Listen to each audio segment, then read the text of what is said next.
श्रीगुरु श्रीयुतपदकमलं श्रीगुरुनवश्वांश श्रीरूपं साग्रजातं सहगण रघुनाथान्वितं तं सजीवं साद्वैतं सावधूतं परिजनसहितं श्रीकृष्णचैतन्यदेवं श्री राधा कृष्ण पादा सहगण ललिता श्री विशाखान्वितांश हरे कृष्णा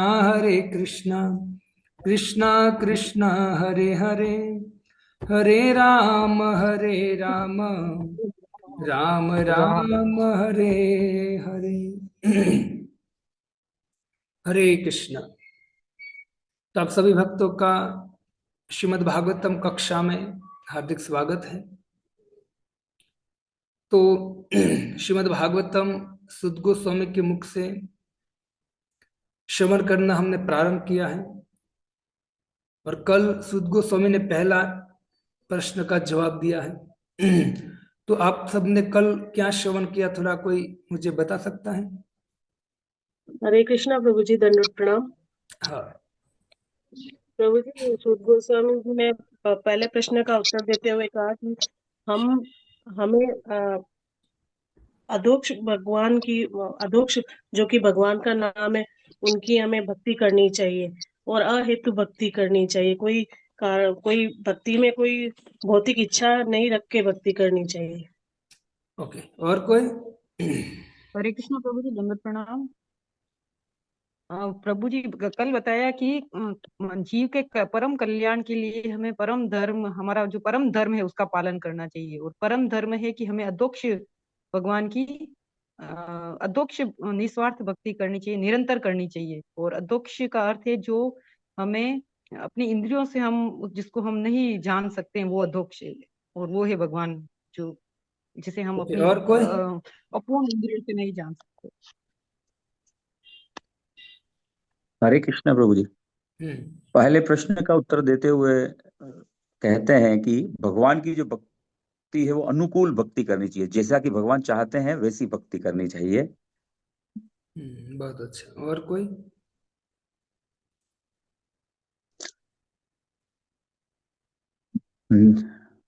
हरे कृष्णा प्रभु जी। जी माता जी। प्रवृत्ति मार्ग और निवृत्ति मार्ग, दो मार्ग बताए थे, बहुत अच्छा। जिसमें डायरेक्ट संन्यास लेना वो श्रेष्ठ है। हाँ, प्रवृत्ति मार्ग और निवृत्ति मार्ग। आप श्रीमद् भागवतम का छठा स्कंद पढ़ोगे तो उसके शुरुआत में निवृत्ति मार्ग और प्रवृत्ति मार्ग का वर्णन किया गया है।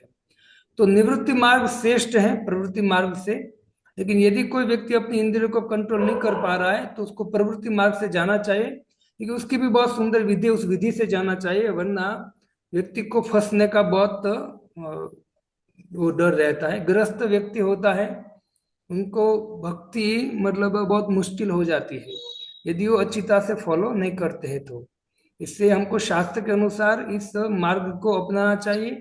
और प्राय लोग अभी गृहस्थ हो रहे हैं, तो गृहस्थी कैसे जीवन जीना चाहिए जिससे गृहस्थी में जीते जीते व्यक्ति सुखी हो पाए, उनकी पत्नी है, बच्चे हैं, सब अनुकूल हो जाए। तो ऐसी विधि को अपनाना चाहिए जिससे वो आगे जाके प्रसन्न रहे। लेकिन श्रेष्ठ मार्ग है निवृत्ति मार्ग। यदि भगवान की वैष्णव की कृपा है और वैराग्य आ जाता है ना, तो वो निवृत्ति मार्ग बहुत बेस्ट है। ठीक है। यस, अमृत जी आपने हाथ ऊपर किया है। हाँ, हरे कृष्णा सर। प्रभु जी, हाँ आपने वो भक्ति और उपासना में अंतर बताया था प्रभु जी आपने, हाँ, बहुत अच्छा। कि भक्ति और भक्ति तो उपासना। भगवान की होती है और हाँ उपासना किसी भी जो दूसरे भगवान है उनकी होती है। सही बात है, बहुत अच्छा। तो कहते कि परो धर्म ये तो, और भक्ति अधोक्षज, मतलब भक्ति, भगवान की भक्ति करने वो ही परम धर्म है। बाकी जो भी देवी देवता का हम पूजा करते हैं उसको भक्ति नहीं बोला जाएगा, उसको उपासना बोला जाएगा, कोई पूजा कोई विधि बोला जाएगा, लेकिन उनको भक्ति नहीं बोला जाएगा। भक्ति एक ही व्यक्ति की होती है, वो है भगवान। और भगवान को पूर्ण रूप से जानना है, सृष्टि प्रकृति सबको पूर्ण रूप से जानना है, तो भक्ति करनी पड़ेगी। और भगवान कहते हैं कि वो तभी जान पाएगा जब मैं उस पर कृपा करूंगा, और भगवान कृपा तभी करेंगे। भगवान कहते हैं कि भक्त्या माम अभिजानाते, जो व्यक्ति भक्ति करेगा। तो भक्ति जब नाम आता है तो समझना चाहिए कृष्ण राम की भक्ति। बाकी कोई देवी देवता की भक्ति नहीं होता, वो भगवान के दास हैं देवी देवता, और उनको भगवान ने कुछ ना कुछ सेवा सौंपी है। ठीक है, तो ये एक हमको ध्यान में रखना चाहिए। बहुत अच्छा, और कोई बोलना चाहेगा? हरे कृष्णा प्रभु जी। इंद्रिय भोग का जो आनंद है वो जड़ आनंद है, जो क्षणिक है और शुरू में आनंद देता है लेकिन अंत में वो दुख देता है। सही और बात। आध्यात्मिक आनंद परम आनंद है। हाँ, तो हमें वो जड़ आनंद में नहीं पड़ना चाहिए, आध्यात्मिक आनंद की ओर मुड़ना चाहिए। तो आप लोग तैयार हैं आध्यात्मिक आनंद की ओर मुड़ने के लिए? हरि बोल प्रभु जी। एक माता जी तैयार है, बाकी सब हरि हरि बोल बोल प्रभु प्रभु जी। जी, हरे कृष्ण। हरि बोल हरि। ठीक है, 7वां श्लोक आज हम उच्चारण करेंगे, ध्यान से सुनिए। सुद गोस्वामी कहते हैं, देखो भक्तों, अभी हम एक एक श्लोक ले रहे हैं, लेकिन जैसे जैसे आपकी फिलोसॉफी कंप्लीट होती जाएंगी, आप अगर रेगुलर जुड़ोगे, फिर आगे जाके हम एक साथ दो दो तीन तीन श्लोक लेंगे, क्योंकि अभी फिलोसॉफी जितनी कंप्लीट हो जाएंगी तो फिर हम स्पीड से आगे जा सकते हैं और भागवतम को धीरे धीरे अच्छी तरह समझ सकते हैं। ठीक है, तो आइए 7वां श्लोक ग्रहण करें। वासुदेवे भगवती भक्ति योग प्रयोजित जनत्याशु वैराग्यम ज्ञानम च यद हेतुकम। तो ये जो भागवतम का पहला स्कंद, पहला अध्याय, 7वां श्लोक है। यहाँ कहते हैं कि भगवान श्री कृष्ण की भक्ति करने से मनुष्य तुरंत ही अहेतुक ज्ञान तथा संसार से वैराग्य प्राप्त कर लेता है। देखो भक्तों, भगवान जो है, भगवान की भक्ति हमारे समस्त अनर्थों को नष्ट कर देती है। ये जो संसार में कभी सुख मिलता, कभी दुख मिलता, कभी चिंता, कभी अचानक कुछ ना कुछ दुर्घटना बन जाती है हमारे साथ, है ना, कभी झगड़ा होता है बीवी बच्चों से, या अनेक प्रकार के टेंशन, अचानक कुछ ना कुछ आ जाता है। उसका कारण है अनर्थ, हमारे पूर्व जन्म के अनर्थ है। वो अनर्थ को नष्ट करने के लिए हमको भक्ति करनी पड़ेगी। अनर्थो उपशमम साक्षात, अनर्थ का उपशमन करने के लिए भक्ति योग अधोक्षजे। जब तक व्यक्ति भगवान की भक्ति नहीं करेगा तब तक अनर्थ दूर नहीं होगा, है ना। कितना भी हम प्रयत्न करें, लेकिन हम एक के बाद एक प्रॉब्लम में फंसते जाएंगे। न चाहते हो भी ऐसे ऐसे चिंता आ जाएगी हमारे सामने, ऐसा कार्य हमारे सामने आ जाएगा जिससे हम विचलित हो जाएंगे। उसका कारण हमारे अनर्थ। इससे भक्तों, मूल है हमारे अनर्थ, और अनर्थ से बाहर निकलने के लिए वेद व्यास जी एक ही बात कहते हैं कि अनर्थ उपशमम साक्षात भक्ति योग। तो अनर्थ से दूर होना है तो भक्ति योग बहुत जरूरी है। इसे भक्तों में बारंबार कहते हो, आपकी आलस छोड़ो, हरि नाम जप करने का चालू करो। हरे कृष्ण कृष्ण कृष्ण हरे हरे, हरे राम राम राम हरे हरे। मंदिर में आइए, आप भक्तों के संग में कीर्तन कथा श्रवण कीजिए, सेवा कीजिए और भगवान की ओर जुड़ने का प्रयत्न कीजिए। अगर आप अकेले रहोगे, अकेले करने का प्रयत्न करोगे तो माया आपको छोड़ेगी नहीं, आपको करने नहीं देंगी, है ना। और भक्ति के साथ अनेक चीज आपके दिमाग में घूमती रहेंगी, तो भक्ति का जो मूल बीज है वो दबा देगा वो। जैसे भक्तों के संग में आकर भक्ति करनी चाहिए, और जो व्यक्ति भगवान के भक्तों के संग में आकर भक्ति करता है उसको विनम्र रहना चाहिए। कभी कभी होता ऐसा है, जब हम भक्ति करना स्टार्ट करते शुरुआत में हम बहुत विनम्र रहते हैं, भक्तों की आज्ञा का पालन करते, बहुत उत्साह रहता है, लेकिन धीरे धीरे जैसे समय होता जाए तो उत्साह डाउन हो जाता है। और हमको डेली मंदिर में सेवा करने की मतलब ये जो इच्छा होती है, धीरे धीरे इच्छा खत्म होती है। अब कहाँ जाए, प्रभु जी बुलाएंगे तब जाएंगे, है ना। तो जब अंदर से इच्छा आती, समझो ये माया का प्रभाव है। अगर जो व्यक्ति प्रॉपर भक्ति करता है उनके अंदर उत्साह से उत्साह भरता जाता है, वो बारंबार सोचता है मैं क्या करूं, है ना, कैसे भक्तों से मिलूं, कैसे हम प्रचार करें, कैसे, ये सब उत्साह आता जाता रहता है। लेकिन अगर थोड़े समय के बाद यदि उत्साह डाउन हो रहा है कि बस अब जाएंगे, अब धीरे धीरे जाएंगे, कभी कभी जाएंगे, बस ऐसा आ रहा है, और कभी कभी अब सत्संग करेंगे, कभी कभी जाएंगे, अब जब प्रभु जी बुलाएंगे या कोई भक्त बुलाएंगे तब, तो ऐसी भावना आती है तो समझो कि ये हमारे भक्ति जिस तरह से ऊपर उठ रही थी, अब वो भक्ति ने क्या कर लिया है, ब्रेक लगा दिया है। अब ऐसी भावना रहेंगे तो भक्ति नीचे आएगी, और अनेक प्रकार के दूसरे विचार भी माया देगी। इसे भक्ति में हमको आगे बढ़ना है तो निरंतर ये करना बहुत जरूरी है।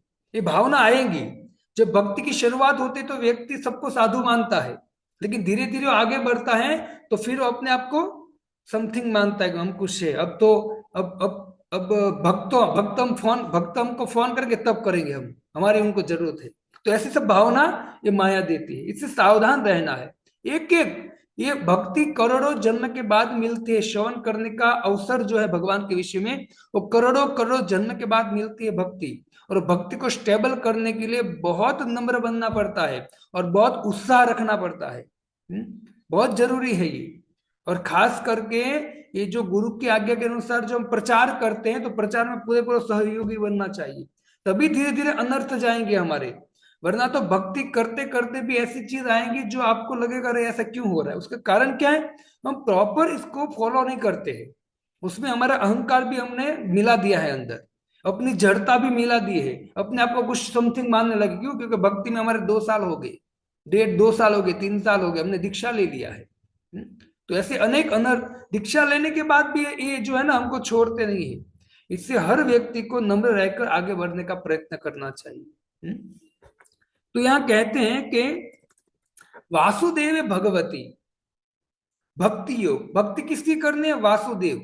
वासुदेव कौन है? तो भगवती, भगवान है वासुदेव, है ना। और कहते हैं कि भक्ति योग प्रयोजित जनत्याशु वैराग्यम। यदि कोई व्यक्ति भगवान की भक्ति करता है वासुदेव की, तो क्या होगा? तो कहते हैं कि आशु, तुरंत, सुनिए ध्यान से, जनत्याशु उत्पन्न करता है। याशु मतलब तुरंत, क्या उत्पन्न करता है? तो कहता है वैराग्यम ज्ञानम च अदहेतुकम। मतलब कहते हैं कि तुरंत ये अकारण ज्ञान और वैराग्य प्रकट हो जाएगा। कोई व्यक्ति भक्ति करता है तो ज्ञान और वैराग्य अपने आप प्रकट होता है। मैंने आपको पहले भी बोला था कि जो व्यक्ति प्रॉपर भक्ति करता है उनके अंदर ये 2 चीज आती है, ज्ञान आता है भगवान के प्रति और दूसरा वैराग्य आता है। यदि हमारे जीवन में हम भक्ति, हरि नाम जप रहे, हरि कथा श्रवण करते हैं और ये सब सिद्धांत गीता भागवत में सुनते सुनते यदि हमारे जीवन में इस संसार के प्रति थोड़ा बहुत भी वैराग्य नहीं उत्पन्न हुआ है, तो समझो कि हम जो भी कर रहे हैं ना, वो समझो कि टाइम पास हो रहा है। क्या हो रहा है? टाइम पास हो रहा है। वैराग्य आना चाहिए। और ये भक्ति जो है, गीता भागवत की प्रोसेस आपको वैराग्य देंगी, लेकिन उसको प्रॉपर से ग्रहण करना पड़ेगा। जब निश्चित है कि वैराग्य आएगा। और वैराग्य ऐसी पूंजी है भक्तों कि उससे भगवान बहुत प्रसन्न होते हैं। जिसको वैराग्य आता है संसार से, मतलब वैराग्य मतलब घर छोड़ने की बात नहीं है, लेकिन उनको जो इंद्र तुप्ते हैं उसमें उनकी रुचि धीरे धीरे कम हो रही है, भोग में रुचि कम हो रही है और भगवान की रुचि और हरि नाम में, हरि कथा में रुचि बढ़ रही है, तो सही रास्ते पे चल रहा है वो, उनकी भक्ति प्रॉपर चल रही है। तो ये बहुत जरूरी है। ज्ञान और वैराग्य भक्ति के साथ निश्चित अपने आप आएगा, अकारण आएगा, न चाहते हुए भी वो आएगा। लेकिन वो प्रॉपर भक्ति करनी पड़ेगी हमें, तभी होगा भक्तों। और यही वास्तव में हमारी पूंजी है। जो व्यक्ति भक्ति करता करता वैराग्य उसमें आता है, ज्ञान आता है, तो दिखता है दूसरे भक्त को कि नहीं, ये व्यक्ति भक्ति में आगे बढ़ रहा है, पता चल जाएगा तुरंत। क्योंकि वो आज्ञा का पालन करेंगे और हर वस्तु जो है, जो अनुकूल है भक्ति में, उसको फॉलो करना चालू करेगा, है ना। यहाँ से जो भी शिक्षा गुरु है या कोई वैष्णव उनको कहेंगे ये करना चाहिए, वो करना चाहिए, तो धीरे धीरे वो शास्त्र के अनुसार करना चालू करता है। हम तो यार 10 बार बोलते हैं कि करना है, वो करना है, लेकिन ध्यान ही नहीं देते हैं। 10 बार तो फोन करना पड़ता है, तो समझ नहीं आता है फिर भी। और फिर यहाँ कहा जाता है काउंसिल में कि आप ऐसा करो वैसा करो, लेकिन नहीं, हाँ सुन लेंगे लेकिन करेंगे प्रभु जी अपने मन की। तो ऐसा नहीं होना चाहिए। अगर ये भावना है तो समझो हमारी भक्ति में क्या है ना। हम कर रहे श्रवण कीर्तन, दिखावा कर रहे कि हम श्रवण कर रहे, कीर्तन कर रहे हैं, हम कथा में जा रहे, ये कर रहे वो कर रहे, लेकिन आपके आचरण से पता चल जाता है कि भक्ति में आगे बढ़ रहा है या नहीं बढ़ रहा है। उसमें वैराग्य और ज्ञान प्रकट होता है। और वैराग्य जिस व्यक्ति में भौतिक जगत का, संसार का वैराग्य प्रकट हो जाता है, वो जैसे ही उनको अपने काम धंधे में से, व्यवहार परिवार में से जैसे टाइम मिलता है, तुरंत वो भक्तों के संग में आता है, तुरंत भक्ति का ही कार्य करता है, वो प्रचार का कार्य करता है ना। ये वैराग्य की निशानी है। इससे भक्तों हमें ज्ञान और वैराग्य जो प्राप्त करना है, आएगा भक्ति के साथ, तुरंत वो आएगा। तो उनके अनुसार हमको पता चलेगा हमारी भक्ति आगे बढ़ रही है या नहीं बढ़ रही है। इससे वासुदेव, दूसरे की नहीं, वासुदेव की भक्ति करनी पड़ेगी तो ही होगा। इससे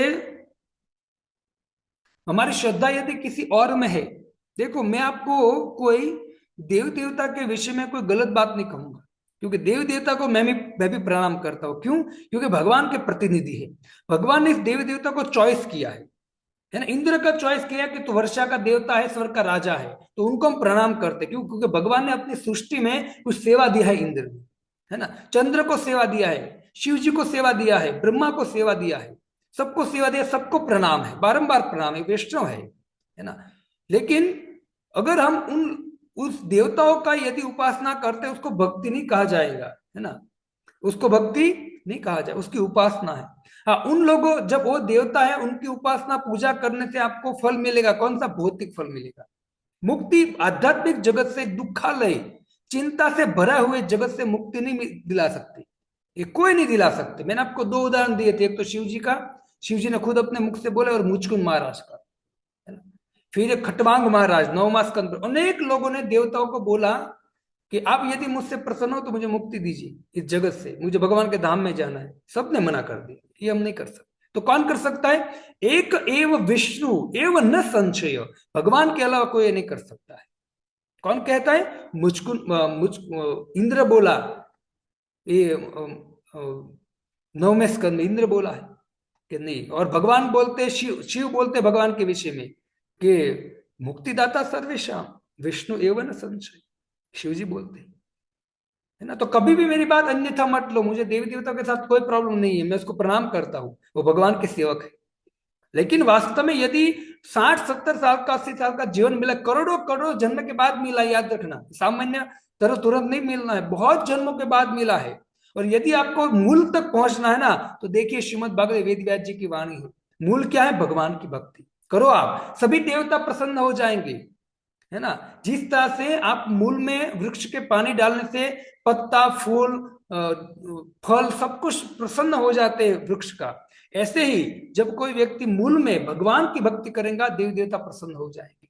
यथा तरो मूल निषेच नैन स्तुभ्यंति स्कंद भुजो विशाखा प्राणो प्रहारात यथम इंद्रिय, है ना, यथे अच्युत तेज्या।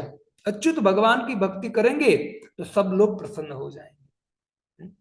तो ये हमारे में श्रद्धा होनी चाहिए। ये भागवतम हम श्रवण कीर्तन कर रहे हैं तो उनके द्वारा श्रद्धा बढ़नी चाहिए, हमारी सेवा बढ़नी चाहिए, भक्ति बढ़नी चाहिए, ज्ञान बढ़ना चाहिए, है ना, वैराग्य बढ़ना चाहिए। ये भक्ति का क्या है? प्रमाण है भक्ति। और ऐसा होगा ना तो समझो कि ये करोड़ों करोड़ जन्म की हमारी सुकृति मतलब खिली है, और निश्चित आगे हमारा बहुत बड़ा कल्याण होने वाला है। भगवान बहुत कृपा करने वाले हैं अगर उन उसमें ये सब आ रहा है धीरे धीरे। तो भक्ति में इस तरह से आगे बढ़ना चाहिए भक्ति। और आगे कहते हैं कि जो व्यक्ति को भक्ति करते करते वैराग्य, संसार के प्रति वैराग्य आ जाता है, तो उसमें क्या दिखता है? कोई बताएगा मुझे? जो व्यक्ति भक्ति करता करता थोड़ा थोड़ा उसमें वैराग्य आता है संसार के प्रति, भोग के प्रति, तो उनकी वृत्ति कैसे हो जाती है? कोई बताएंगे एक शब्द में? वो प्रभु जी सेवा के लिए तत्पर रहता है, सेवा के तत्पर रहते हैं, और शांत वृत्ति हो जाती है। शांत वृत्ति हो जाती है। और नहीं, शांत वृत्ति हो जाए मतलब घर घर बैठे बैठे भी शांत वृत्ति हो जाती है। वो तो कोई व्यक्ति घर वाली का डांट सुनते तो शांत वृत्ति हो जाती है। प्रभु जी सिंसियरिटी आती है उसके अंदर, मतलब कि गुरु की आज्ञा का पालन करना और इस तरह से कैसे भगवान की भक्ति करना, सिंसियरिटी आ जाती है। और कोई एक शब्द में, सात्विक हो बहुत जाता सुंदर है, जवाब, एक शब्द में।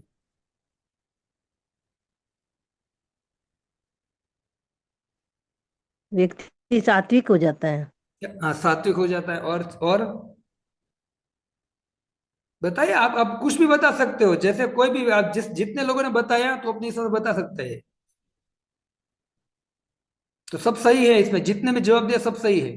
वो शांत तो हो जाए, मुनिष्ठु ने बोला वो भी सही है, भक्ति में व्यक्ति शांत हो जाता है धीरे धीरे, क्योंकि उनको सब ज्ञान हो वो जाता नम्र नम्र हो जाता है, नम्र हो जाता है। Very good. और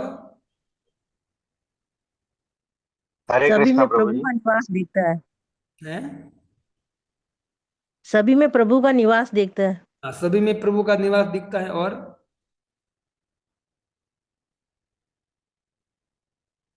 मुझे और संतोष आ जाता है। संतोष। सबने जवाब बहुत अच्छा दिया।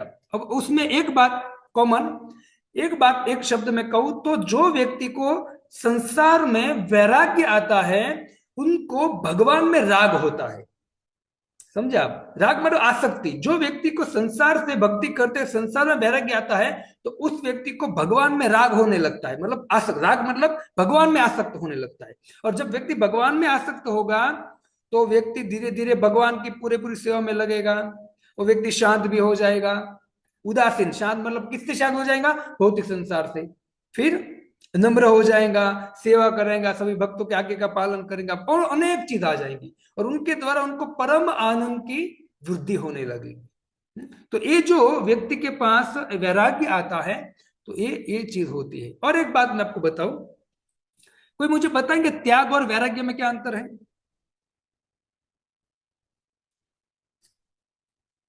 त्याग तो भौतिक, यस मनीष प्रभु बोलिए। भौतिक वस्तु, त्याग तो भौतिक वस्तुओं का होता है और वैराग्य जो होता है संसार से आता है हाँ और मतलब भगवान की तरफ भक्ति के लिए।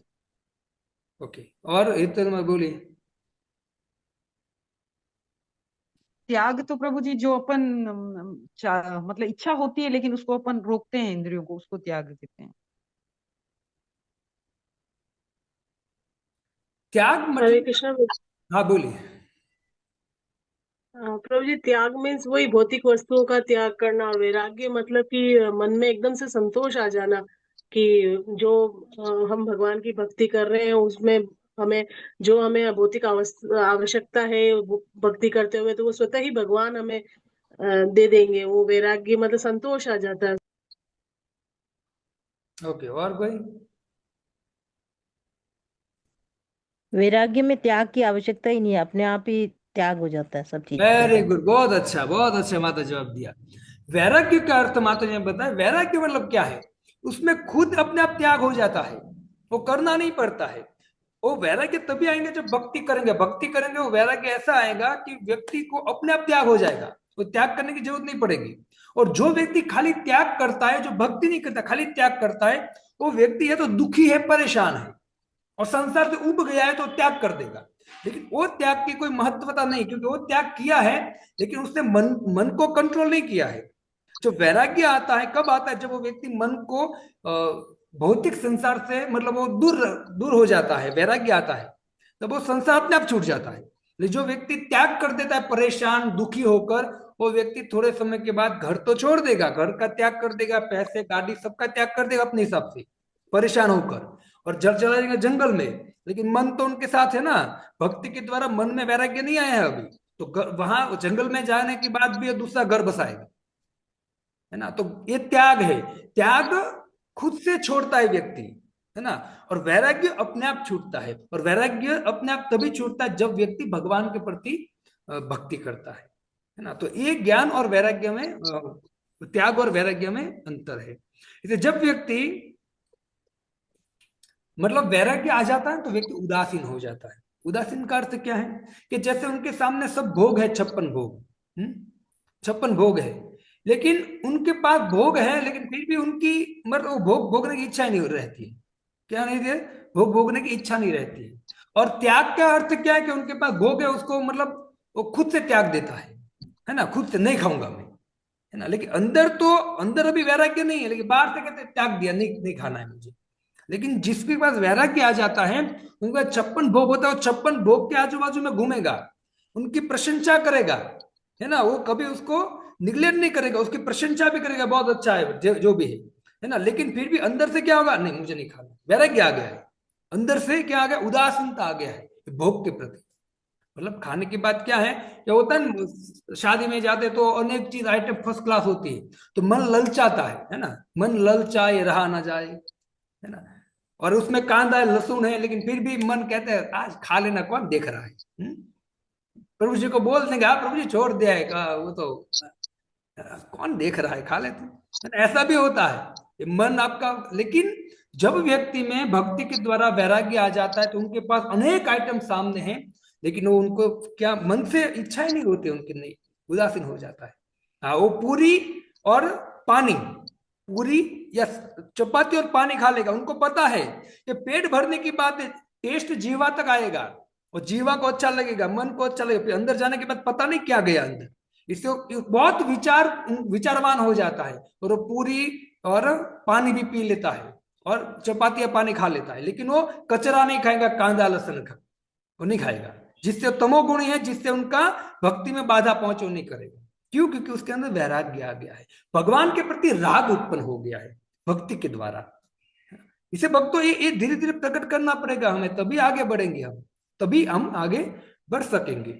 इसे उदासीन तभी हम हो सकेंगे जब हम भगवान की भक्ति करेंगे। वही ज्ञान है भक्तों, वही वैराग्य है। वैराग्य अपने से कभी नहीं होता है, भक्ति करने से वैराग्य आता है।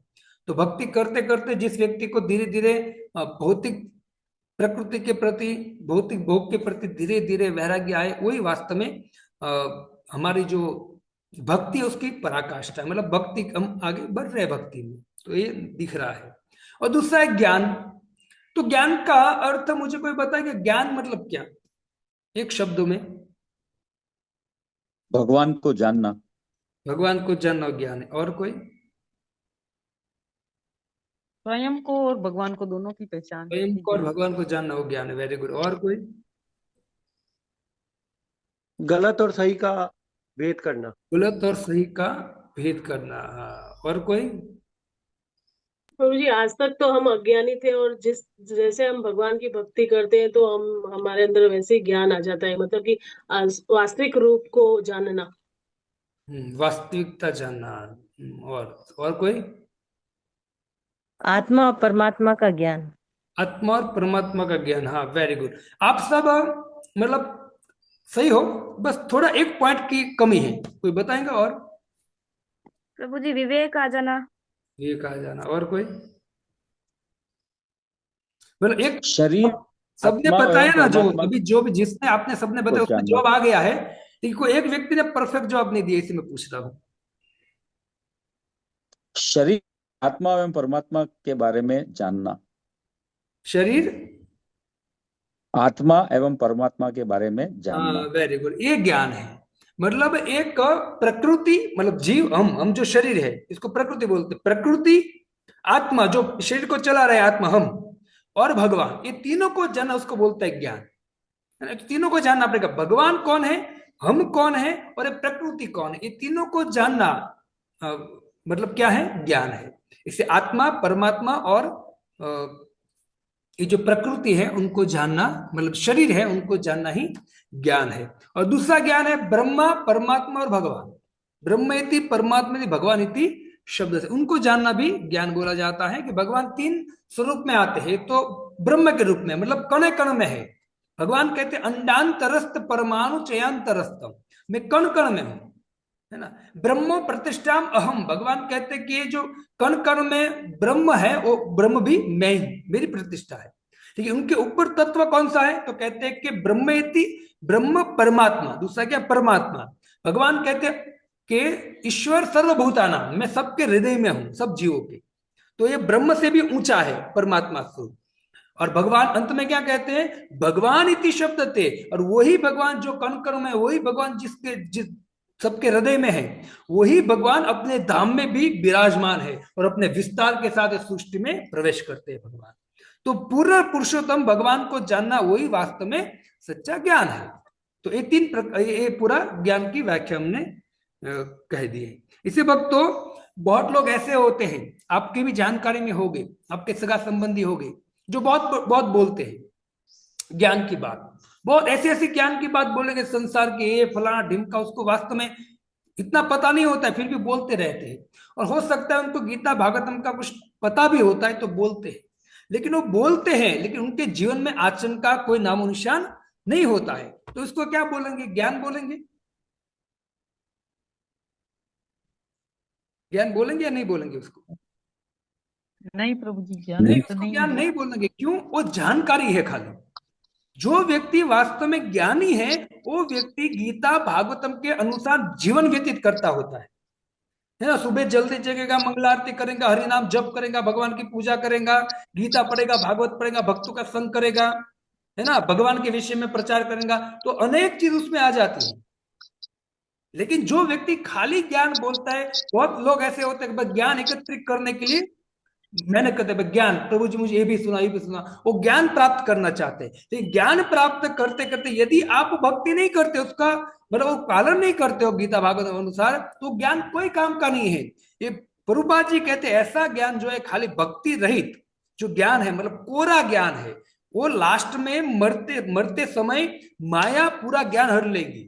इससे भक्ति बहुत जरूरी है। इसे मैं आपको बारंबार कहता हूं, भक्ति कीजिए, हरिनाम जपिए, क्योंकि हरिनाम जपोगे, भक्ति करोगे तो ज्ञान वैराग्य टिकेगा, और वही ज्ञान वैराग्य के द्वारा आपको ऊपर उठाएगा। तो खाली ज्ञान लेंगे कि नहीं हम ज्ञान प्राप्त करेंगे, हमको सुनना है, दूसरा माला नहीं करेंगे, है ना, और भक्तों के संग में आकर सेवा नहीं करेंगे, ये सब नहीं करेंगे, खाली ज्ञान प्राप्त करेंगे। ये ज्ञान जो है ना माया टिकने नहीं देगी, है ना। ये मुझे पता है, ये कितने सबको पता है कि तंबाकू खाने से कैंसर होता है। अब जो व्यक्ति तंबाकू खा रहे उसके सामने ऑलरेडी पेपर जो है तंबाकू का, उसमें लिखा है कि देखो ऐसा होगा, ये सब निकल जाएगा, कैंसर होगा, लेकिन ज्ञान होने के बावजूद भी पालन कर पाता है नहीं। वैसे ही जो व्यक्ति ज्ञान प्राप्त करता है गीता भागवत में, लेकिन वो गीता भागवत में अनुसार भक्ति नहीं करता है, तो ज्ञान वो टिकेगा नहीं, ये माया टिकने नहीं देंगी, है ना। और कोई भी अवस्था आ जाएगी उनके सामने परिस्थिति, वो विचलित हो जाएगा। क्यों? क्योंकि भक्ति नहीं करता है। लेकिन ज्ञान और वैराग्य श्रेष्ठ तभी प्राप्त होगा जब भक्ति करेंगे। भक्ति योग प्रयोजितो जनत्याशु ज्ञानम वैराग्य अहेतुकम, वो ज्ञान प्राप्त करना है जो भक्ति के द्वारा आता है। वो इसे भक्ति बहुत महत्व की, भगवान की कृपा का पात्र जो है वो भक्ति करता है। इससे व्यक्ति ज्ञान होता है ना, ज्ञानी वो व्यक्ति कहते हैं मुझे पता है आत्मा क्या है, परमात्मा की मुझे पता है, आत्मा क्या है, परमात्मा मुझे क्या पता है। ऐसा वो ज्ञानी व्यक्ति बोलते हैं आत्मा के विषय में मुझे पता है और परमात्मा के विषय में पता है। लेकिन याद रखना चाहिए कि आप आत्मा हो और भगवान मतलब परमात्मा है, तो इतना ज्ञान होने से कुछ होने वाला नहीं है। यदि आप रटते रहोगे मैं आत्मा हूं भगवान परमात्मा है, मैं आत्मा हूं भगवान परमात्मा है, मैं आत्मा हूं भगवान परमात्मा है, मैं आत्मा हूं भगवान परमात्मा है, उससे कुछ होने वाला नहीं है। मैं आत्मा हूं भगवान परमात्मा है, और साथ में ये भी ज्ञान होना चाहिए कि मैं भगवान का दास हूं और मेरा एक ही काम है भगवान की सेवा करना। जब वो सेवा में एक्टिव होगा, भगवान की सेवा हरि नाम है, हरि कथा है, भगवान की ड्रेसिंग सेवा है, डीटी सेवा है, प्रसाद सेवा है, अनेक सेवा में लगेगा। अरे भाई तू आत्मा है और भगवान परमात्मा है, तो उनकी सेवा का वही संबंध है हमारा। हम नित्य दास है भगवान का, तो खाली रटने से ये संबंध वापस नहीं मिलेगा। रटने से कुछ होने वाला नहीं है, प्रेम नहीं मिलेगा, आनंद नहीं मिलेगा, सुख नहीं मिलेगा, परम गति भी नहीं मिलेगी। तो क्या करना पड़ेगा? उस परमात्मा को प्रसन्न करना पड़ेगा, और प्रसन्न करने के लिए बीच में आपको सेवा लानी पड़ेगी भगवान। ये पूर्ण ज्ञान है। खाली रटने से नहीं होगा कि नहीं मुझे, वो जानकारी आपके पास खाली है ना। जो व्यक्ति बहुत व्यक्ति होते हैं ऐसे होते हैं कि मतलब रामायण के भागवतम के बहुत सारे दोहे श्लोक बोलेंगे आपके सामने, है ना, बहुत बड़ी बड़ी बात कहेंगे, लेकिन उसके आचरण में कुछ नहीं होता है। क्यों? क्योंकि भक्ति नहीं करता है। तो ऐसे व्यक्ति से सुनकर कोई फायदा नहीं है। हाँ, वो व्यक्ति ये खाली ज्ञान प्राप्त करके एक चीज आ सकती है उसमें, क्या? अहंकार। इससे खाली ज्ञानी नहीं बनना है, कोरा ज्ञानी नहीं बनना है भक्तों में, है ना। भक्तिमय ज्ञानी बनना है हमको, कोरा वैराग्य नहीं चाहिए। वैराग्य आना चाहिए भगवान के लिए, है ना। संसार से वैराग्य आना चाहिए, भगवान के प्रति राग होना चाहिए, उसको वैराग्य बोलते हैं। इससे कोई व्यक्ति कहे कि आम बहुत मीठा है, सामने आम पड़ा है, आम बहुत मीठा है, आम बहुत मीठा है, आम बहुत मीठा है, तो क्या होगा? स्वाद आ जाएगा उसको? नहीं। आनंद आएगा? नहीं। बोलने से कुछ नहीं होने वाला। क्या करना पड़ेगा? वो आम को उठाकर खाना पड़ेगा, तब उसको आह कितना आनंद है ना। फिर वो बारंबार मांगेगा वो आम, दीजिए मुझे आम दीजिए। तो वैसे ही हम भगवान के अंश है, जब भगवान की भक्ति करेंगे तब पता चलेगा कितना रस, कितना आनंद है भगवान की भक्ति में। व्यक्ति छोड़ेगा नहीं फिर भगवान की भक्ति। क्यों? उसमें आनंद है, और कोरा आनंद नहीं है, वास्तव शाश्वत आनंद है ना। बहुत व्यक्ति कहते कि नहीं भगवान की भक्ति चालू करता है तो मेरे उसको आदत लग जाता है। अच्छी बात है ना, आदत लगेगा, वो परम गति को प्राप्त करेगा। वो आदत तो लगनी चाहिए भगवान की। वो तो भगवान की भक्ति में ऐसा जबरदस्त टेस्ट दिया है भगवान ने कि वो व्यक्ति कोई भी आकृष्ट हो जाएगा और फिर छोड़ना नहीं चाहेगा। अच्छी बात है, उसको बारंबार ग्रहण करना चाहिए, बारंबार ग्रहण करना चाहिए। इसे भक्तों अनुभव से जो है वो अनुभव की जो बात होती है ना, वो खाली अनुभव होता है, जो ज्ञान होता है अनुभव होता है, ज्ञान नहीं है वो। लेकिन जो व्यक्ति सॉरी जानकारी होती है, लेकिन जो व्यक्ति अनुभव करता है, मतलब आत्मा पर जो सेवा द्वारा अनुभव करता है, उनको पता चलता है कि कितना रस है इस। तो अनुभव करना बहुत जरूरी है भक्तों, और अनुभव करने से हमको भगवान की सेवा में लगना पड़ेगा। खाली श्रवण नहीं करना है। आप लोग जो 20 लोग अभी जुड़े हुए, तो क्या करना है, धीरे धीरे भगवान की सेवा में लगना चाहिए। खाली सुनने से कुछ नहीं होगा भक्तों। अमुक परिस्थिति आ जाएंगी तो ज्ञान हवा हो जाएगा। आपको भी कभी कभी अनुभव होता होगा कि इतना हम श्रवण करते हैं, लेकिन जब ऐसी परिस्थिति आ जाती है तो ज्ञान हवा हो जाता है। हमको पता है कि हम शरीर नहीं है, हम आत्मा है, लेकिन कोई व्यक्ति हमारा स्वजन मर जाता है तो हम जोर जोर से रोने लगते हैं। तो वहां स्थिर होना चाहिए कि भाई वो आत्मा थी, शरीर तो सबका छूटने वाला है, तो मुझे क्या करना चाहिए, मतलब मुझे भगवान की प्रार्थना करनी चाहिए, है ना। रोने से क्या फायदा, उनके पास जाकर भगवान से प्रार्थना करो, है ना। हरे कृष्ण कृष्ण कृष्ण हरे हरे। हाँ, थोड़ा मतलब थोड़ी चिंता होने, उदासीन होना चाहिए कि भाई हमारे स्वजन के साथ में रहते लेकिन चले गया, अब उसका संग नहीं मिलेगा, वो ठीक है भावना। लेकिन जोर जोर से रोना रोना वो क्या है। तो ऐसे ज्ञान से वैराग्य धीरे धीरे आना चाहिए, और कौन व्यक्ति की क्या स्थिति हो समझने का प्रयत्न करना चाहिए धीरे धीरे। इससे ज्ञानी बनो भक्त, ज्ञानी उसमें वैराग्य भक्ति के द्वारा ज्ञानी बनो, और वो ज्ञान है ना आपको शांत कर देगा धीरे धीरे, है ना। कोई भी परिस्थिति आएंगी, कोई भी व्यक्ति मर गया है तो आप शांत रहोगे, नहीं भाई चले गए तो जाना तो सबको है, मुझे भी जाना है ना, सबको जाना है। तो क्या करना चाहिए, जो चला गया है उनके लिए भगवान की प्रार्थना करनी चाहिए। हरे कृष्णा कृष्ण कृष्ण हरे हरे, हरे राम राम राम हरे हरे। तात्पर्य बड़ा लिखा है प्रभुपाद जी ने, लेकिन मैंने आपको सार रूप में पूरा ये जो श्लोक है उसको समझा दिया है। अब 8 नंबर का श्लोक हम कल उच्चारण करेंगे, उसकी व्याख्या करेंगे। आपको निवेदन है कि आप लोग जुड़े रहिए और भगवान के नाम का उच्चारण कीजिए। हरे कृष्णा कृष्ण कृष्ण हरे हरे, हरे राम राम राम हरे हरे। श्रील प्रभुपाद की जय।